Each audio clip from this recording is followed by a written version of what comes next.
Peace, peace. The Hood Mystic representing www.hoodmystic.com. Author of Manipulating the Matrix, How to Read Natal Charts Easily and Effectively. Those books are available on Amazon right now. Doing this video over again because last night the audio was crazy. I don't know what was going on with that or why I was doing that, but hopefully now I'm clear and we can kind of deal with this conversation.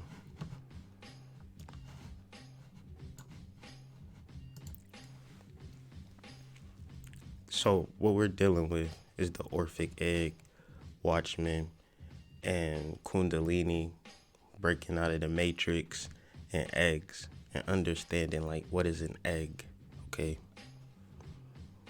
If you watch the Watchmen, if you didn't pay attention to eggs, then that's on you. But if you paid attention, you notice like, okay, they're showing eggs a lot. So what is the meaning of eggs? So one of the main things is that this is about a particular initiation. And then finally, her cracking open the egg and drinking its contents and supposedly walking on water or not. But we don't get to see if she walks on water or not. But it's implied that she does walk on water. At the time of initiation, the shell is broke and man emerges from its embryonic state of physical existence, wherein he had reimagined through the fetal period of philosophic regeneration. So if she's a god at this particular point, then what's implied is that she's risen from the ashes. She's become the phoenix and utilized her power. Now this is being something shown on screen, but what I think is that it's actually happening in our real lives. This is something that we're going through. But I didn't like the ending, and I was very uncomfortable with the way it ended. Why? Because, and I think it all comes back to this whole thing about telling our own stories.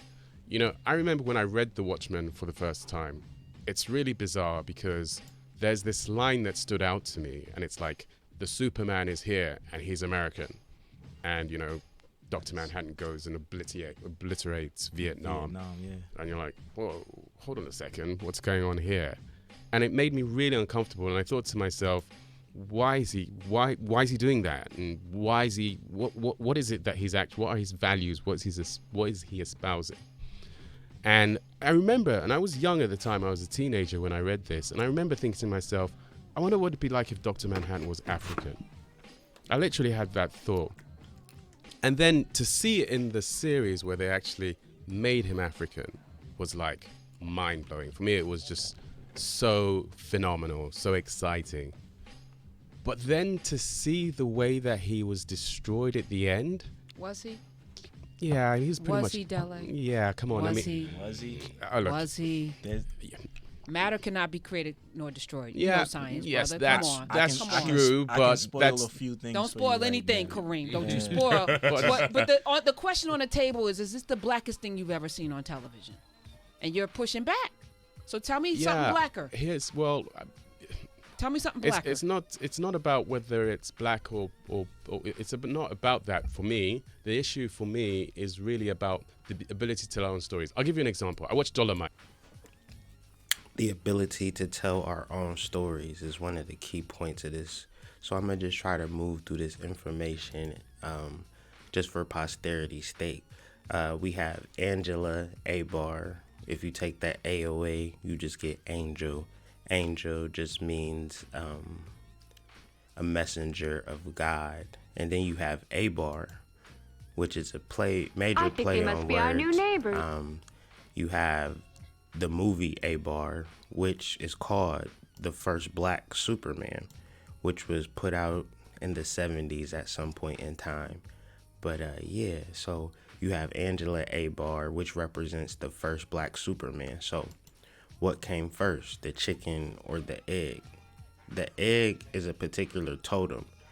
And I feel like, I don't know, it's a powerful totem if you realize that utilizing this egg, utilizing what it means, and then in relation to your energy, in relation to your power, using the modality of art to explain something mythological about you in the present time. I think that's a powerful tool to use and a powerful thing to recognize.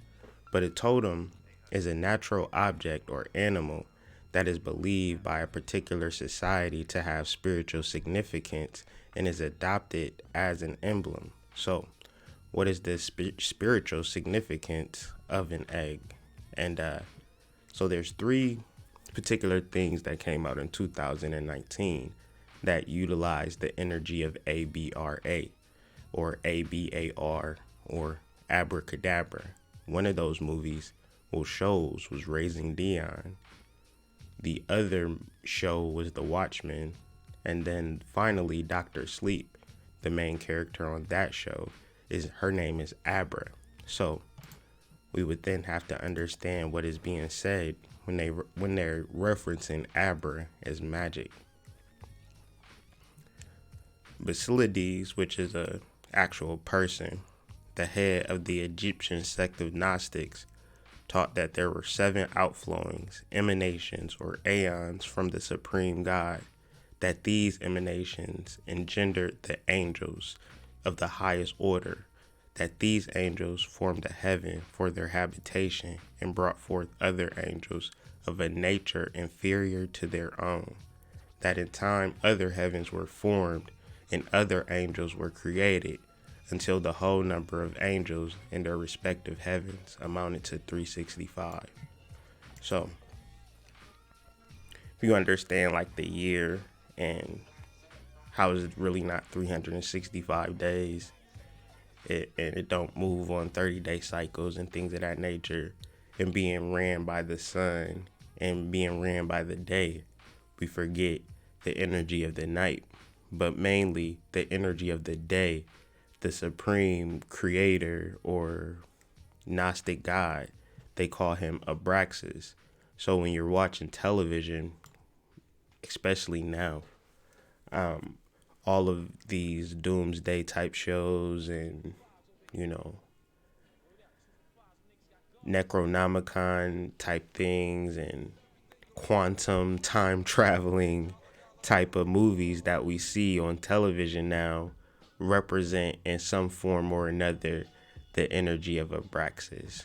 And the energy of Abraxas is the matrix that we live in so deeply that you can kind of tie in exactly the mindsets that people have towards like white supremacy, towards 1921, the Tulsa riots, and the trauma of, just living in this country.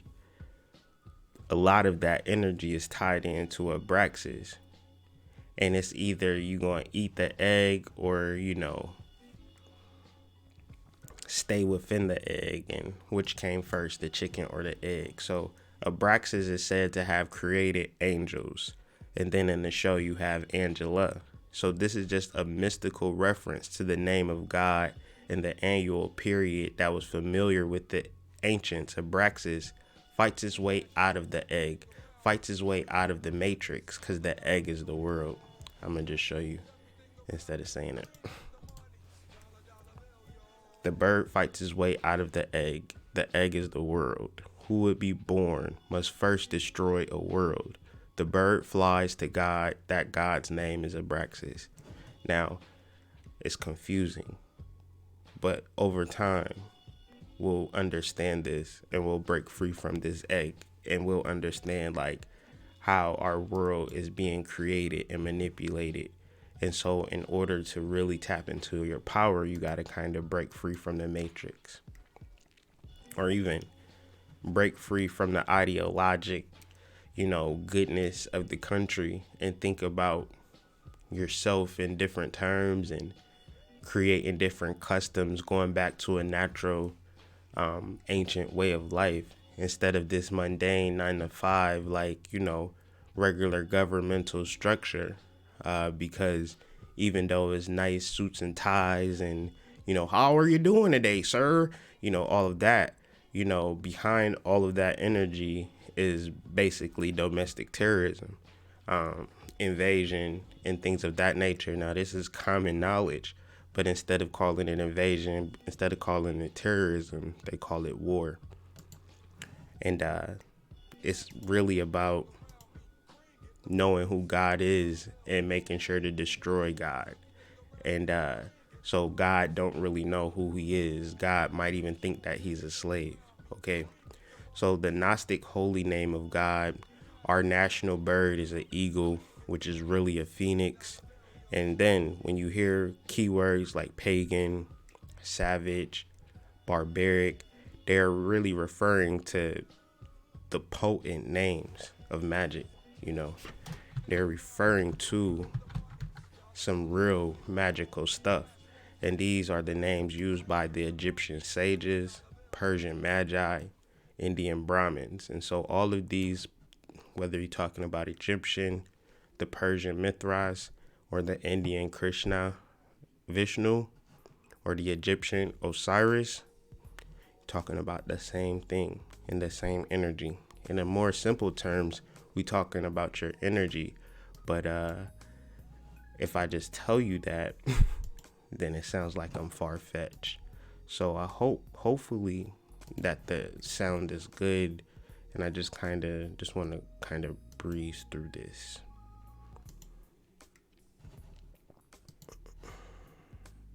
So if y'all on the live, give me a thumbs up, because my household is sleeping and I just kind of wanted to get this out.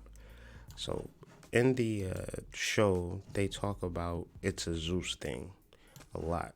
Well, no, they don't talk about it a lot, but it's referenced heavily. And if you understand mythology being encoded stories that are encoded in your DNA, and this is why you're actually tuned in or interested in the concepts of certain things, certain programs, is because they are aligned to a specific mythology. I remember when I talked to Moon Ferguson about creating Juju, she said that she did, months of research before even, writing things and putting the show together. So you gotta imagine that in order to put out a show and resonate with a lot of different people, one has to really tap into mythology, because mythology is somewhat timeless in a world where we forget things every 3 months, okay? So not even every 3 months, every 3 days, I imagine.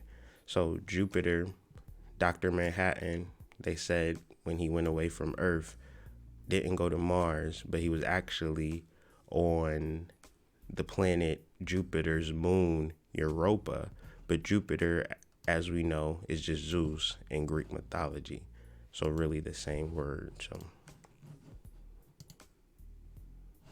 sound is perfect, cool, happy about that. Dealing with ODB, I didn't even drink, but I felt drunk. I felt drunk as shit. As soon as I clicked on the video, I just felt lit. And I'm just like, okay, I'm cool. I'm more myself now, but yesterday I was somebody else, but that's okay. That's okay.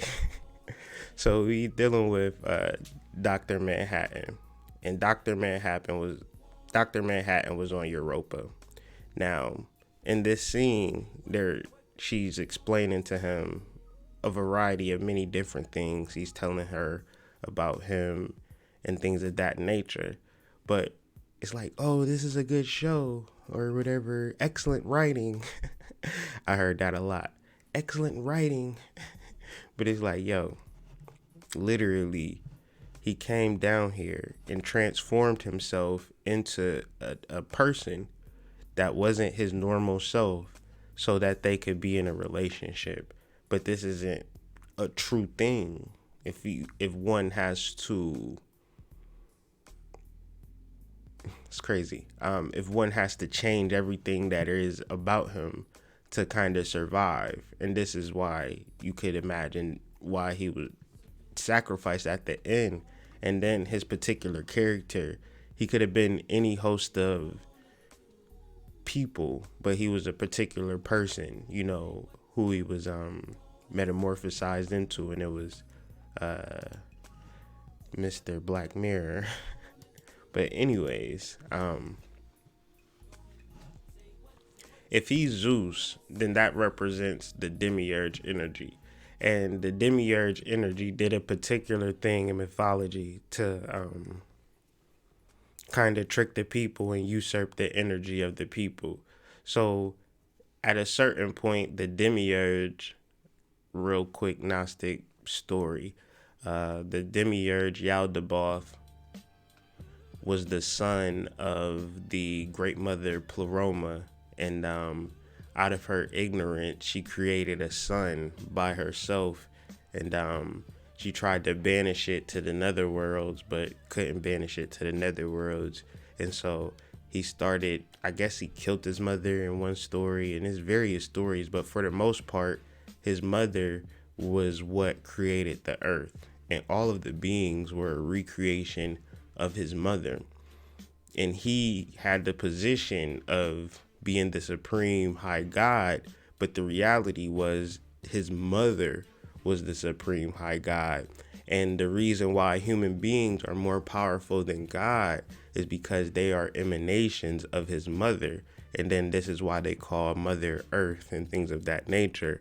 And in us being earthly beings and not being so, with the church stuff, especially when we get deeper and deeper into our consciousness, into our information.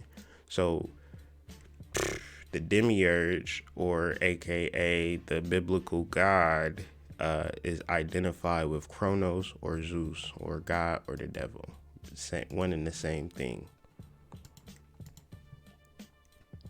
What is funny, in my last episode, I discussed the sacrificial bull and the Mithraic rituals that lead up into Christmas. And if Dr. Manhattan was on Jupiter, and we've already established that Jupiter means Zeus, and Jupiter was on one of the moons of Jupiter, I'm confusing myself. Dr. Manhattan on Europa, which is a moon of Jupiter, then Europa represents a particular mythology where Zeus transforms himself into a magnificent white bull. So instead Zeus transformed himself into the form of a magnificent white bull. Right. And after this, he says, I know I'm gonna die. There's nothing around me dying. I'm the all-powerful God, and I'd rather die for the sake of you. That's a powerful way to be. That's a strong brother, because I don't know how many people would do something like that. But the great bull walked gently over to where Europa stood and knelt at her feet. So that's the same thing Dr. Manhattan did in episode 8. The appearance and movements of the bull were so gentle that Europa spread flowers about his neck and dared to climb upon his back, overcoming her natural fear of the great animal. Okay, so she overcame her fear. And at the end of the goddamn show, when she's talking to her grandfather, he says, the mask is not about anger. The mask is about overcoming fear. So where you think it's a great movie is just a ripoff of ancient mythology. And I don't know if they did this on purpose, but it's kind of weird. But suddenly, the bull rushed over to the sea, abducting Europa. Only then the bull revealed its true identity and took Europa to the Mediterranean island of Crete. There Zeus cast off the shape of the white bull and back into his human form, made Europa his lover beneath. So when they say made Europa his lover, that's the same thing as saying seduce, which is saying the same thing as rape. Okay, so you figure he had to change his whole complete being to get closer to Europa. And this is the creation of Europe. This is the creation of what is called Scotland, because he took her on the back and took her from one world to the next. He took her across the Mediterranean Ocean. So if you watch the show, you see Dr. Manhattan and Regina King's character coming together in Saigon specifically. and then moving from Saigon to Tulsa, Oklahoma. So literally riding on the bull's back to another country, and then building another country. And then when she goes to Tulsa, she literally rebuilds the whole town. So it's just a huge Masonic rite, okay? That's part of the Phoenicians, okay? We have the Phoenicians tied into this, Hiram Abiff, and then King Hiram, and then also Solomon's Temple. And instead of doing it over there, because if they made a movie about all of this stuff, which they have in that particular setting, is not that interesting to us. But if they take all of these elements, all of these major Masonic elements and themes, and put it in, you know, the challenge is to be perfect. The challenge is to explain, you know, the story of their history as they know it, and put it in modern and interesting terms. So this is why you see a lot of the movies, but a lot of the themes and tropes and names and things are specifically the same, because they're trying to tell the same story. And basically the story is that the codes that they're sending out in these movies is that, you know, you remember how easy it used to be to steal these people's energy? Well, it's not that easy anymore. They're really knowing who they are, and they're defeating us. So I don't know what we're gonna do. Like, it's no real solution. So which Watchmen was very bold. The solution was to actually kill Dr. Manhattan and then kill the person responsible for killing him. And that's a real cold plan, if you ask me.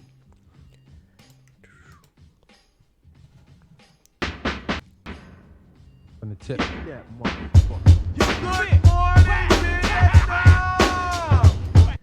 So Wu-Tang Clan 7th Chamber tells us within that song, Good Morning Vietnam. And it's a really interesting scene in episode 9 of The Watchmen, where Lady True, she says specifically, if you watch that scene, as soon as it starts, she's like, I'm going to defeat slavery, I'm going to do this, I'm going to do that, and I'm going to defeat the Wu army in specific. Now, in the actual quote that she's quoting, like, so Lady True is an actual person who says this quote, but in the real quote, she does not say the Wu army. So the writers of that specifically put in the Wu army for emphasis, okay?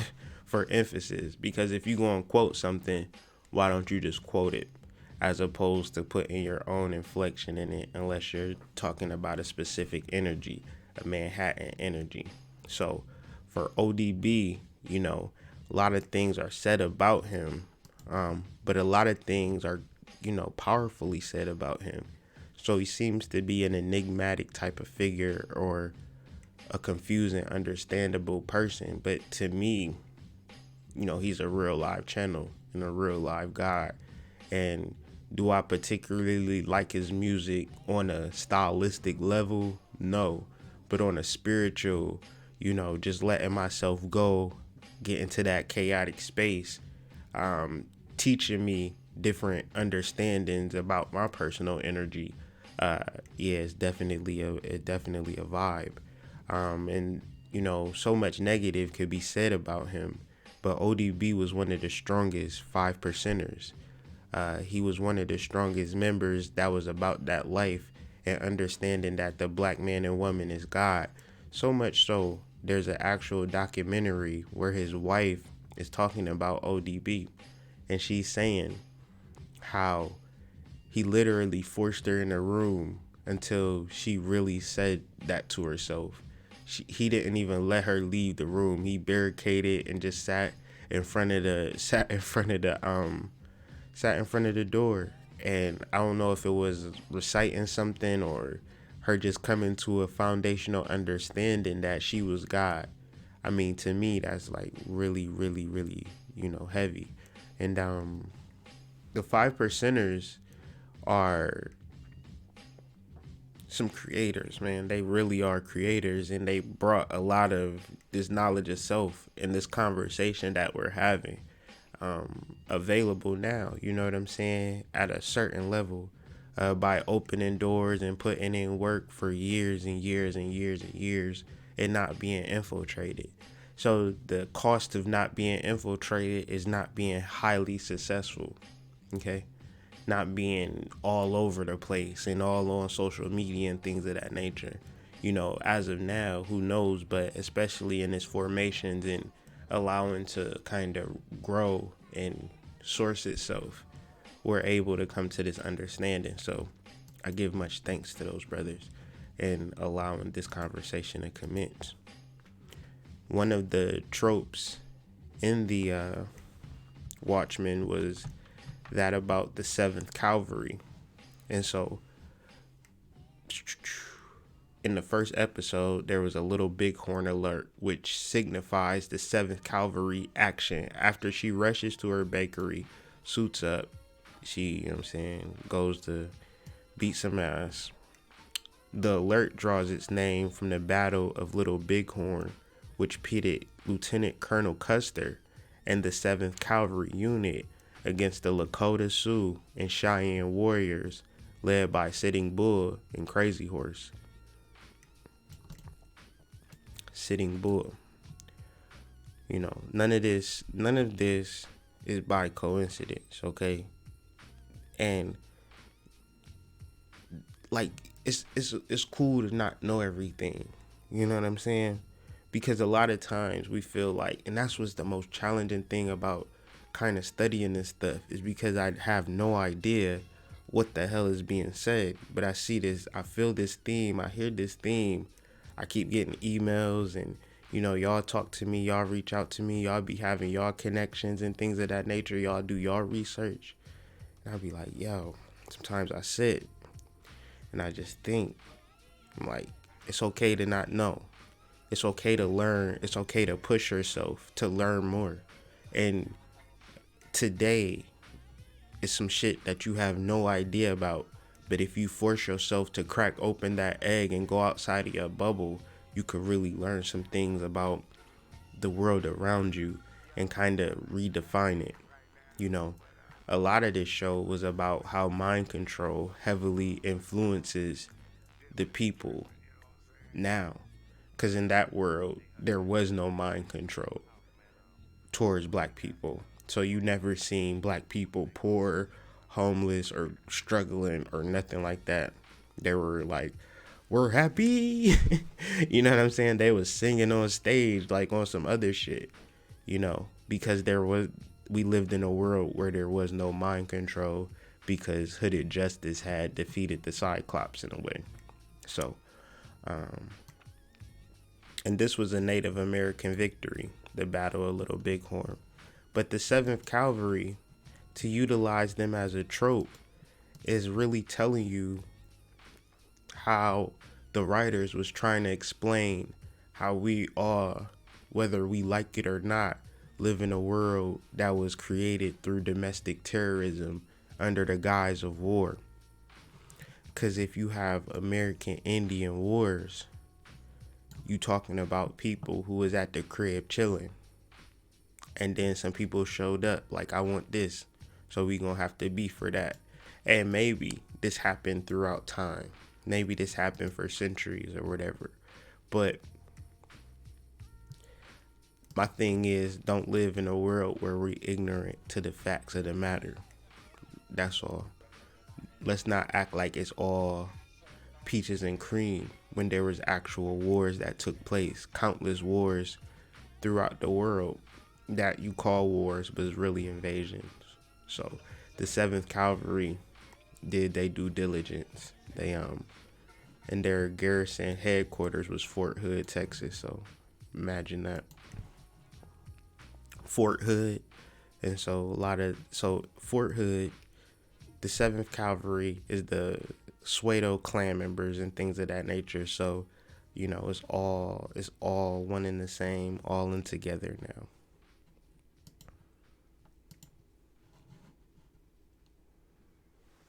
Dirty did? Look, I'm gonna tell you something. Oh shit! Right? I got a lot. He wanted to buy back Manhattan. Hold on, look. He started talking about like the things he was talking about was too. Buy back Manhattan. Hold on, look. He started. He was the realest, He was man. the voice, you know. So when he started talking about, he wanted to buy back Manhattan. Hold on, look. He started talking about like the things he was talking about was too real. Like he wasn't supposed to expose that fast. That's why you got people like I don't want to say their names though. You got a lot of people. They started exposing that flag when they got to a certain extent because you couldn't do that back. You couldn't do that at that point in time until you was up like that. You know. Yeah. So it's like whenever somebody become that high and like and voice their opinions, they start. You notice they become media puppets. They start calling them crazy. See what they doing the cat with because they don't. You talking too much. That's you see some shit talking and you should shut your mouth. They don't want you talking. That's why Dave Chappelle ran from them. They did that to Fat Joe. Fat Joe. What happened to Martin? They caught him in the street butt ass nigga because you learned too much. You went too far, and now you need to hold it down. So it's not a conspiracy. It's not a conspiracy. If you gotta hold it down, you gotta hold it down. That's how they feel. But when you don't know how to hold it down, I guarantee you be in the media every day. So we saying we all in agreement that them people is the one. It's people out there, man. Yeah. It's people out there.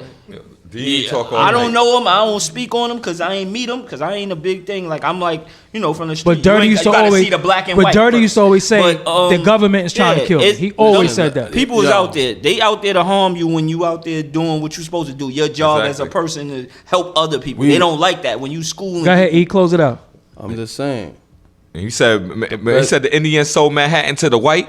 That's what that for a penny. That right there to me that wasn't supposed to be said on national.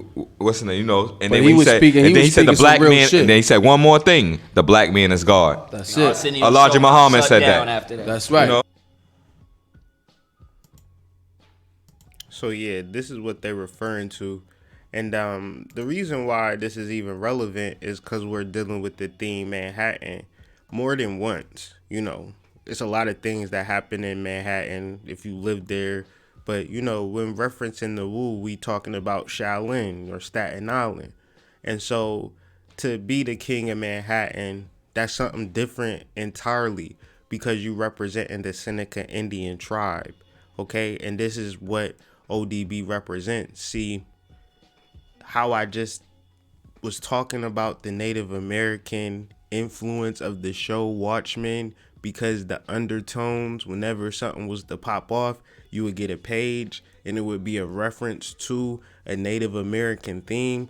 And another thing that ties into the melanated Native American, because the Trail of Tears, let's just reference this real quick so we can understand why Tulsa. So Trail of Tears map.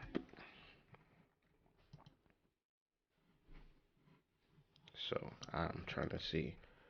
I need a clear map. Okay.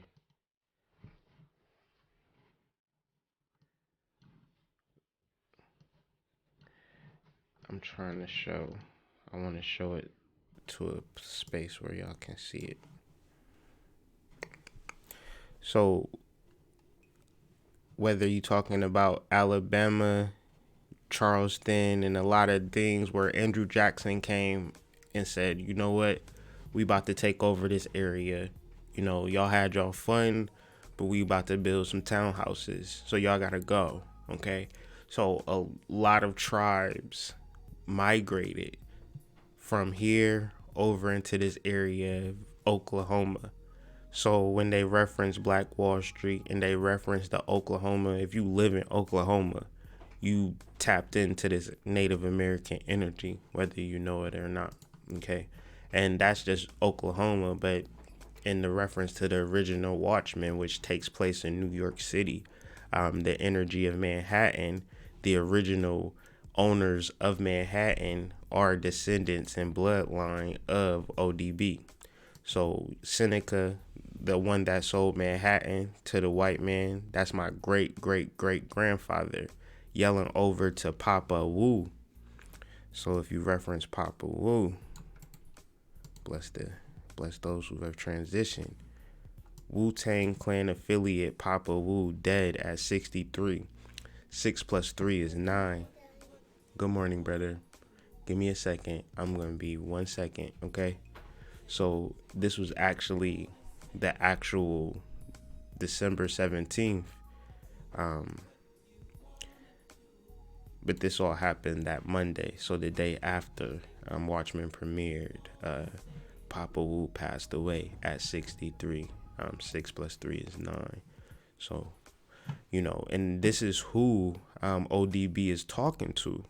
That's crazy to me. And like I said, this show, everything that I say, keep it 100, it could be pure coincidence. But my thing is, I don't particularly believe in coincidence personally. But if you subscribe to that way of thought, then everything that I say is just coincidence. It ain't nothing. I'm just talking, okay? What's up, brother? Hi, brother. Take your time. Take your time. Yo, Freedom, how old our granddaddy go back? I'm talking about Seneca, my war clout. Papa Wu answers. He was born in 1774. He owned Manhattan. See, the Seneca Indians own Manhattan. Come here, love. Come here. So yeah. So basically, that's the vibe, you know, that's the energy that they tapping into. And this is just my personal opinion. He was the first one that I ever heard, you know, go on the TV, national television, and say that the black man is God. You know, and that right there was on the Arsenio Hall show. Yo, the black man is God. The black man is God. The black man is God. The black man is God. The black man is God. The black man is God. The black man is God. And the funny thing about it is that right there was the closing of Arsenio's, you know, TV career right there. That's pretty wild. That's pretty wild, man. That's pretty wild. So yeah, you have Dr. Manhattan there standing on water, and he's telling Angela, like, you need to see me like this. You need to see me walking on water, because you might not ever see me like this again, you know, and this might be a representation of who you are. And so that's probably one of the main ways of a sacrifice, is to either teach you or initiate you to something and show you like it's not as bad as you think. And so ODB constantly saying the black man is God, the black man is God, that particularly ties into a specifically mythological character, because Krishna, right? Krishna, etymologically speaking, the Sanskrit word Krishna means black or dark, and at times is also translated as all attractive. According to Vedas, Lord Krishna is a dark-skinned Dravidian god, okay? So whether he was blue, whether he was black, he was still representing the energy of Krishna, okay? Lord Krishna and Vishnu are always shown as having black skin. So the blue skin represents his particular aura. So whether he can go into his aura or whether he can go into his normal skin, what you may see is his skin if you're thinking on a physical level. But if you look at him spiritually, if you look at us spiritually, you will see our aura. And a lot of us are purple, blue, gold, silver, you know, colors you can't even imagine. And that's what we see when we look at the paintings of the mythological characters. We see glimpses of our energy in our auric field. And just to double down on this, Dr. Manhattan, some even claim that Dr. Manhattan might be an indirect allegorical reference to Vishnu and Krishna. So him being David Giuliani or Yahya Abdul Mateen II is no coincidence. Is actually in the understanding of atomic energy. It is the energy of death, the destroyer of worlds. And this is what they trying to hold back from your energy. And in order for you to understand your energy, you're going to have to crack a lot of eggs, or you're going to have to break through some matrices and break through some paradigms and break through some mind controls. Okay? That's just the reality. And I know we've progressed to a certain point, but then there's other points of contention in our lives with our families and things of that nature. This is what Robert Oppenheimer, the creator of the atomic bombs, after quoting a quote from Vishnu Krishna in the Bhagavad Gita. We knew the world would not be the same. Few people laughed, few people cried, most people were silent. I remember the line from the Hindu scriptures, the Bhagavad Gita. Vishnu is trying to persuade the prince that he should do his duty, and to impress him, takes on his multi-armed form and says, now I am become death, the destroyer of worlds. I said that crazy. Now I am become death, the destroyer of worlds. I suppose we all thought that one way or another. So they literally, the atomic bomb was them tapping into an energy source that made them feel godlike. And when they reference what it felt to be godlike, they could only tap into the Hindu scripture of feeling like Vishnu or feeling like Krishna. But we've already established that Vishnu Krishna is a dark-skinned Dravidian god, okay? And Dravidian is just, Tyrone walking down the street. We don't got to complicate this thing. So his debut album, Enter the Wu-Tang, 36 Chambers. It's crazy how you start something is always how you finish. So, 2 days before his 36th birthday, 3 and 6 is 9. Okay. 3 and 6 is 9, or 333. We don't gotta be slow about this thing. Official cause of death was a drug overdose, and we can put that in quotations. Okay. Where did he die? 36 Chambers Records. 3 and 6 is 9. Okay. We're at 34th Street. 3 plus 4 is 7. 7 initiatory rites of the Mithraic, whatever they got going on. It's a secret society, so of course I don't know. But 3 plus 4 is 7. The 7th Calvary, things of that nature. So a lot of these themes and a lot of these numbers play in sequential order, and maybe it's a coincidence. I don't know. That just sound retarded. That just make me sound crazy as hell. Like, I don't know, maybe it's a big coincidence, and you're just reading too deep into it. And I'm like, not even reading deep. It's just like coming to me like, playing basketball or something. It's just, this is fun, That's why I can say maybe it's a coincidence, but I know what it is, and hopefully you know what it is too. So yeah,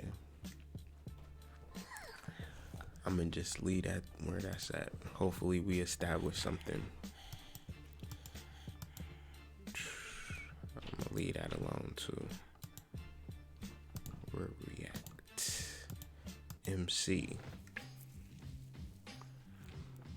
So real quick, the king of Saturnalia is the one who ruled as the master of ceremonies.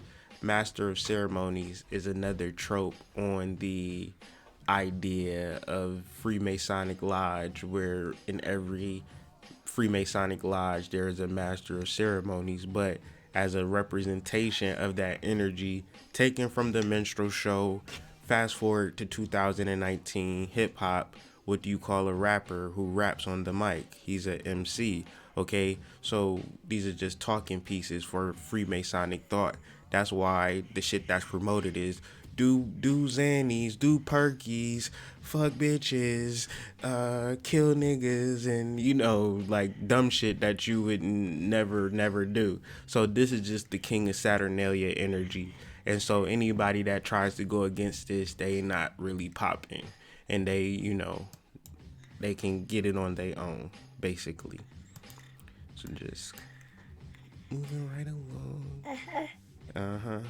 So Masters of Ceremony, It's just another part of Masonic Lodge officers, okay? Masonic Lodge officers. That's all.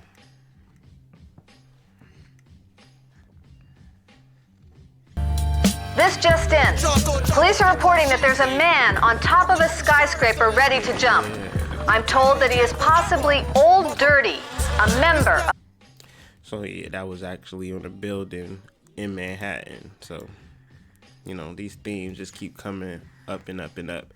So role reversal, that's kind of the big thing of what's playing out in our lives. It's a complete role reversal of gods and gods thinking that they slaves. You ask a black person about their history, and they'll tell you, you know, I'm a descendant of a slave. That's actually a movement, ADOS, descendants of slaves. But the reality is that you're a descendant of gods, okay? And so this Saturnalian ritual that they got you tied into is not a year-long ritual. It's not just December 25th. It's your whole entire life. Everybody every year get prepared for Christmas in some weird type of way. So therefore, tying yourself into this ritual, which is, you know, Saturnalia,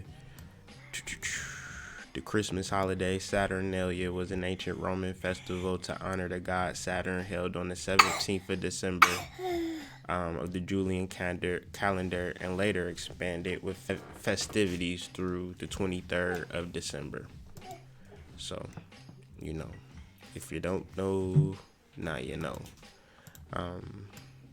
Yeah, just to tie it back into a Zeus thing of what I was talking earlier, how we transformed itself into a bull to... He hungry. We about to go get you something to eat, brother. Turning himself into a Mithric bull, and then finally getting himself Europa, and then the creation of Europe, and, you know, the Freemasonic lodges and things of that nature that sustain Europa to this day. Wherever you go, you know, they putting in work, and you know, it's really, really prevalent. And once you deal with Mason, you're dealing with Ma, which is a shortened word for mama, and its sons is its descendants. And so they showing respect as Regina King sits there with the egg and walks on water for the first time in history.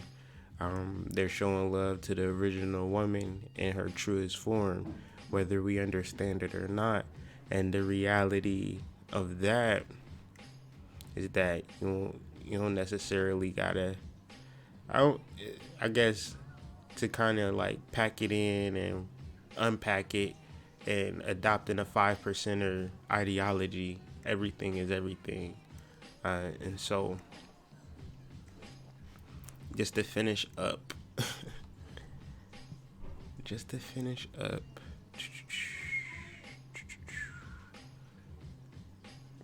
where'd it go? Okay. The hammer. So in the movie, to wake up the energy, she hits him over the head with a hammer. And in the same mythology, Zeus is hit over the head with a hammer, you know. And from there, it gave rise to Athena's birth. Athena leaped from Zeus's head, fully grown, armed, and armored. And Zeus was none the worse for this experience, okay? So if Dr. Manhattan is Zeus, which we kind of established, because he's an amalgamation, just like Jesus. Jesus is a composite deity where you lump a whole bunch of gods and mythologies to create an even more powerful deity to kind of stop humanity's growth and keep them tied in and locked into things. But when you separate it into its kind of its form, you can deal with every mythology one by one. So if this is confusing, this is just what they're doing. So in order to unpack it, the unpacking is going to be kind of confusing, but you got to kind of sit and deal with everything one by one. They say Jesus is like Osiris, Mithras, Krishna, all of these things, right? So this is just the actual mythology of what's being played out. They got, You know, in this show, they got Lady True. She gets hit with a squid and she has the stigmata like Jesus. And in the background, it's a picture of Jesus, you know, and all of these kind of Jesus type tropes and things of that nature. And, you know, we coming up on December 25th. The air schedule, they wasn't like, oh, that's crazy. This is going in right the week before Christmas.